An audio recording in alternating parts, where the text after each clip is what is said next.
अभिजीत दीपके ने सोनम वांगचुक से पलड़ा झाड़ दिया है। क्या जो सोनम वांगचुक अभी तक कॉकरोच जनता पार्टी और अभिजीत दीपके के लिए भगवान थे, क्या अब वही सबसे बड़े दुश्मन बन गए? आप सोच रहे होंगे कि हम ऐसा क्यों कह रहे हैं। हम ऐसा इसलिए कह रहे हैं क्योंकि कॉकरोच जनता पार्टी के संस्थापक अभिजीत दीपके ने ये साफ किया है कि जो आंदोलन सीजेपी मतलब कॉकरोच जनता पार्टी जंतर मंतर पर कर रही है वो सोनम वांगचुक का नहीं है, वो देश के युवाओं का है।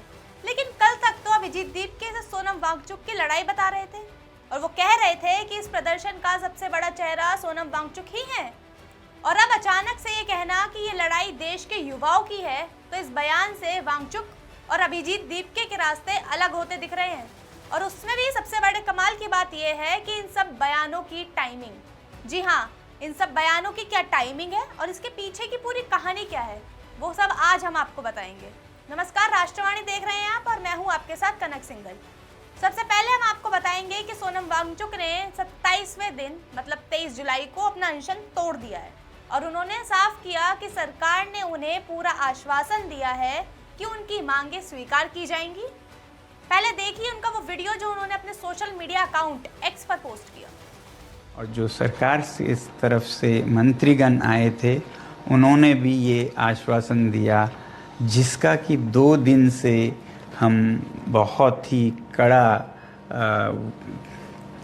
क्या कहेंगे, एक तरह का बार्गेन चल रहा था कि मुझे आश्वासन चाहिए और लिखित में चाहिए और इसमें 2 दिन लगे। और लेकिन फिलहाल जो चर्चा का विषय बना हुआ है वो ये कि सोनम वांगचुक के अनशन तोड़ने के बाद क्या अभिजीत दीपके उनसे अलग होते दिख रहे हैं?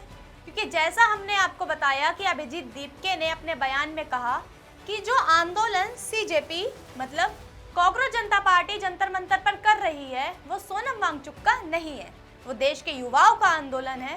साथ ही उन्होंने ये भी कहा कि अगर सोनम वांगचुक ने अनशन तोड़ भी दिया तो भी ये आंदोलन खत्म नहीं होगा।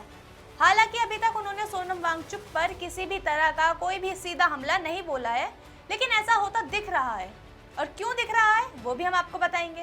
पहले आप सुनिए कि अभिजीत दीपके ने आखिर क्या कहा, फिर हम आपको बताएंगे कि इसके पीछे की पूरी कहानी क्या है। प्रोटेस्ट कॉल ऑफ नहीं होगा, प्रोटेस्ट कॉल ऑफ नहीं होगा, क्योंकि ये मूवमेंट अब एक अभिजीत दीपके या एक सोनम वांगचुक सर का नहीं है, ये मूवमेंट अब पूरे देश के युवाओं का बन चुका है और तभी पूरे देश में प्रोटेस्ट हो रहे हैं, तो इस्तीफे से कम मंजूर नहीं है। तो सुना आपने कि किस तरह अभिजीत दीपके ने साफ किया कि ये प्रोटेस्ट जारी रहेगा। और सिर्फ अभिजीत दीपके ने यही नहीं कहा, साथ ही दीपके ने यह भी कहा कि प्रोटेस्ट किसी एक वांगचुक या दीपके का नहीं है, देश के युवाओं का आंदोलन है। वो भी हम आपको सुनाएंगे, लेकिन पहले आप ये समझिए कि आखिर अभिजीत और वांगचुक के अलग होने या कहीं उनके बीच दरार आने की बातें जो सामने आ रही हैं वो क्या है। दरअसल इसके पीछे की बड़ी वजह है वो शर्तें जो मानकर सोनम वांगचुक ने अपना अनशन तोड़ा है। जी, जब ये आंदोलन शुरू हुआ तो हर तरफ, चाहे कॉकरोच जनता पार्टी, चाहे सोनम वांगचुक, विपक्ष या वो प्रदर्शन करने वाले छात्र, सबकी एक ही मांग थी कि देश के शिक्षा मंत्री का इस्तीफा। हालांकि वो मांग कितनी सही और कितनी गलत वो बात दूसरी है, लेकिन मांग ये थी कि धर्मेंद्र प्रधान का जल्द से जल्द इस्तीफा हो। लेकिन जैसे जैसे हालात बदले ये मांगे भी बदली और इनमें और भी 2-3 मांगे जुड़ी। और वो मांगे थी, सबसे पहली देश के शिक्षा मंत्री का इस्तीफा, दूसरी पेपर लीक के मुद्दे पर संसद में चर्चा हो क्योंकि सदन का मॉनसून सत्र चल रहा है, और तीसरी कि जिन छात्रों ने नीट पेपर लीक में अपनी जान गंवाई उनको 1-1 करोड़ का मुआवजा मिले। लेकिन धीरे धीरे हालात बदले और ये मांगे भी बदलती गई, और वो कैसे बदली वो भी हम आपको बताते हैं। एक मांग तो तब बदली जब सरकार ने कहा कि सदन में चर्चा के लिए सरकार पूरी तरह से तैयार है, तो विपक्ष की मांग थी कि पहले धर्मेंद्र प्रधान का इस्तीफा हो, और इसी वजह से विपक्ष ने सदन में हंगामा मचाया और ऐसा करके ही 5 दिन तक सदन की कार्रवाई नहीं हो सकी। लेकिन जब सरकार की तरफ से जेपी नड्डा और जितेंद्र सिंह सोनम वांगचुक से मिलने गुरुग्राम के मेदांता अस्पताल गए तो वहां सरकार और वांगचुक के बीच कई बातें हुई और सोनम वांगचुक ने उन नेताओं के सामने भी अपनी शर्तें जारी रखी। और इसी बातचीत के दौरान सरकार की तरफ से कहा गया कि वांगचुक अपना अनशन तोड़ दें, और 23 जुलाई को वांगचुक ने अपना अनशन तोड़ भी दिया। लेकिन यहीं से लड़ाई की शुरुआत है। जिन शर्तों पर वांगचुक का अनशन टूटा वो है 20 जुलाई को हुए प्रदर्शन में शांतिपूर्ण तरीके से कर रहे प्रदर्शन करने वाले छात्रों पर कोई भी कानूनी कार्रवाई नहीं की जाएगी। दूसरी शर्त ये कि पेपर लीक जैसे गंभीर मुद्दों पर सदन में चर्चा हो और सरकार सख्त से सख्त कदम उठाए। और तीसरी शर्त ये कि जिन जिन छात्रों ने नीट पेपर लीक में अपनी जान गंवाई उनको मुआवजा देने पर सरकार सकारात्मक रुख अपनाएगी। और ये तीनों शर्तें बड़े आराम से सरकार ने स्वीकार की और वांगचुक ने अपना अनशन तोड़ दिया। और कारण यही शर्तें हैं जिन पर कहा जा रहा है कि अभिजीत नाराज हैं और अब दोनों अलग अलग हो जाएंगे, क्योंकि ये वो शर्तें नहीं हैं जो दीपके चाहते थे कि पूरी हो। और सबसे बड़ी बात, इन शर्तों में कहीं भी धर्मेंद्र प्रधान के इस्तीफे की बात बिल्कुल नहीं है, जो कि कॉकरोच जनता पार्टी की सबसे बड़ी डिमांड है।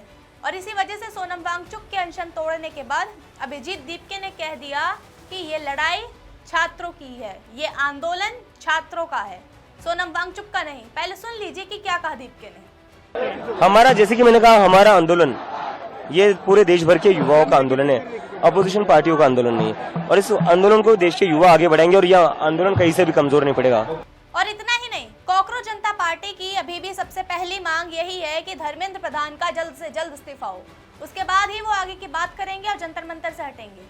हालांकि सीजेपी और सरकार के बीच हुई बातचीत में सरकार ने अभी इस पर विचार करने के लिए समय मांगा है और सरकार ये शर्त मानेगी या नहीं वो तो आने वाला समय ही बताएगा। लेकिन फिलहाल दीपके सोनम वांगचुक से अलग दिख रहे हैं, क्योंकि जिन शर्तों पर वांगचुक माने हैं उनमें से कुछ ऐसा नहीं है जो सरकार के लिए मुश्किल हो, क्योंकि जो छात्र शांतिपूर्ण आंदोलन कर रहे थे उन पर तो सरकार वैसे भी कोई कार्रवाई नहीं करती और मुआवजा देने पर विचार करने की शर्त है। और रही बात सख्त कदम उठाने की, तो सरकार पहले से कहती आई है कि हम पेपर लीक पर एक्शन जरूर लेंगे। और साथ ही इसके साथ बात ये भी हुई कि वांगचुक अब लद्दाख लौट जाएंगे। लेकिन फिलहाल देखना ये होगा कि क्या सोनम वांगचुक और अभिजीत दीपके सच में अलग हो जाएंगे, क्या अब ये पूरा आंदोलन अभिजीत दीपके अकेले ही संभालेंगे और सोनम वांगचुक लद्दाख लौट जाएंगे। इन सभी सवालों का जवाब आने वाले समय में मिलेगा। फिलहाल के लिए इतना ही। ऐसे तमाम खबरों के लिए जुड़े रहिए हमारे साथ और देखते रहिए राष्ट्रवाणी। धन्यवाद।